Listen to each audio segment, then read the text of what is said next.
So I was at basic training, 1986, and lived in a dorm where 50 guys all slept in the same room, huge room, bunk beds, 2 lines of bunk beds, and every bunk bed had a set of lockers, one for each person living in that bunk. The entire flight, all the other basic trainees were out doing some event, and one person always had to stay back behind to be the door guard, to guard the dorm. And this particular occasion, it was my turn to be the door guard.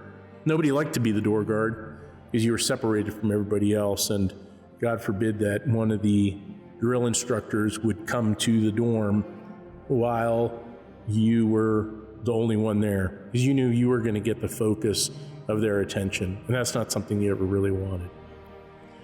So I was door guard this day, and of course, thinking the whole time as I'm walking around and marching, although there's nobody else there, you're so scared that drill instructor's going to show up, and I hear the knock at the door.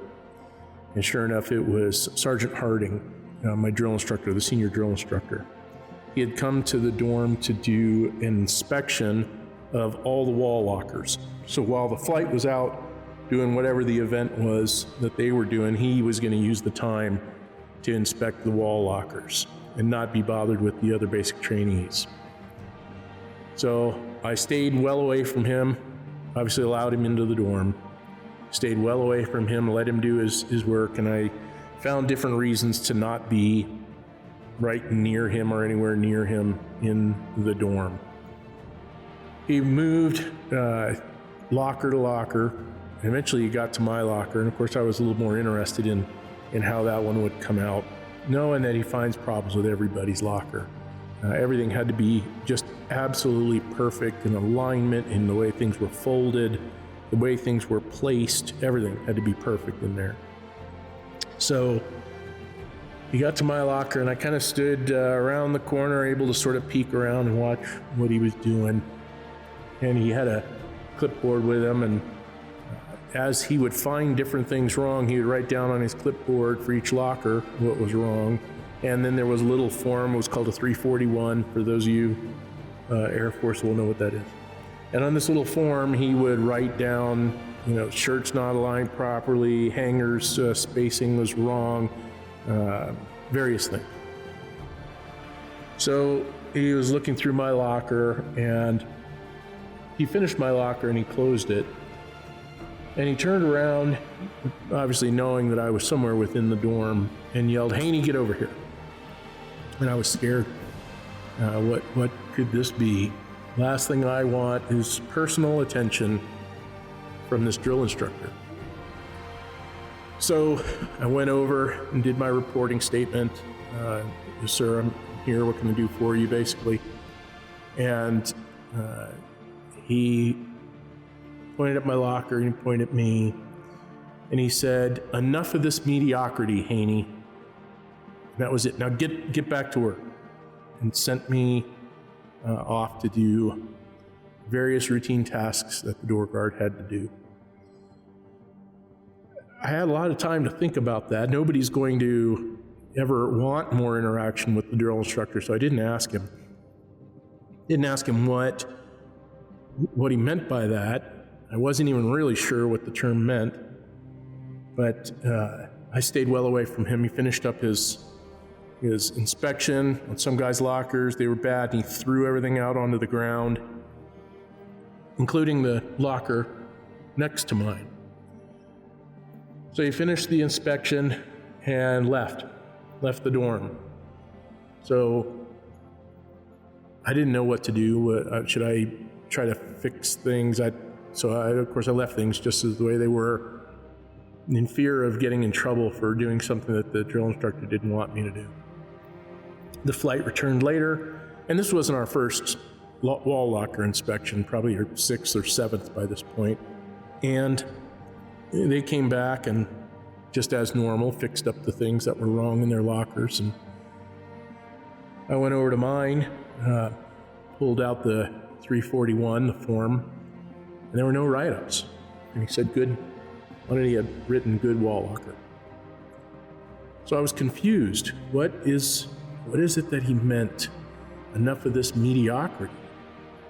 And I thought, man, if my wall locker was perfect, what makes that mediocre?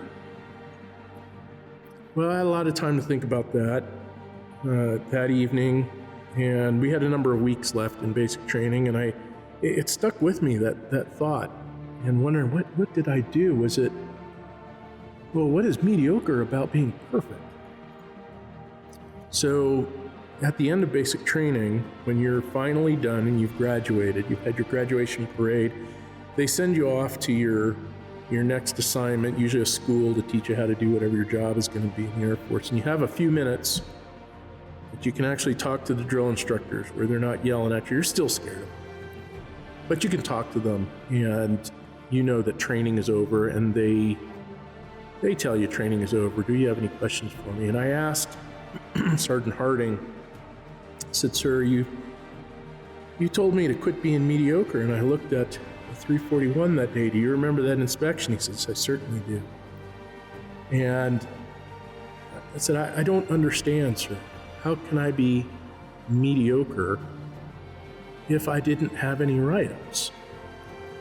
And he said, are you here just for yourself? Did you think about the other people in your flight? I said, sir, I did everything I could just to pass this for myself. He said, oh, you did? Yep. He said, so the mediocre guy is the one, just like everybody else, mediocre, average, and the average person just thinks about themselves. He says, Haney, you got more in you than that. Most people do. But you got more in you than that. And the person that's not mediocre is the one that's going to stick their neck out and try to help their friends, help the ones that are there in this struggle with you.